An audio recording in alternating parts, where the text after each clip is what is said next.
এখন যত শত্রুতা হচ্ছে আমাদের পার্বত্য চট্টগ্রাম নিয়ে, ওটা যদি নিয়ে নিতে পারে আস্তে আস্তে ফেনী, এরপরে কুমিল্লা, এরপরে ঢাকা, চলে আসবে আপনাদের সাথীরা, সব হাতছাড়া হয়ে যাবে। কি হচ্ছে কিছু টের পাচ্ছেন না।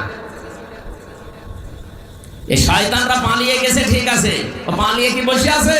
ওদের মেধা তো সব ঠিক আছে, কারণ শয়তানি কাজ এখন আরম্ভ করিস। এ দেশে থাকতে একেবারে ওপেন করতো, এখন চলছে গোপনে গোপনে। এই যে মৎস্যমন্ত্রী ছিল একজন, এই আপনাদের এই 2 জেলা পরে বাড়ি মনে হয়, এরপরে বাগেরহাট জেলা না, এরপরে সাতক্ষীরার পরে খুলনা, বাগেরহাটের পরে পিরোজপুর। এই পিরোজপুরের একজন ছিল, নাম সমর রেজাউল করিম।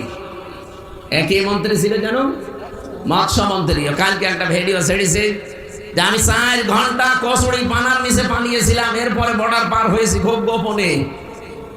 আপনি 4 ঘন্টা কচুরি পানার নিচে পালিয়েছিলেন কেন? কি করেছেন যেন পালানো লাগবে?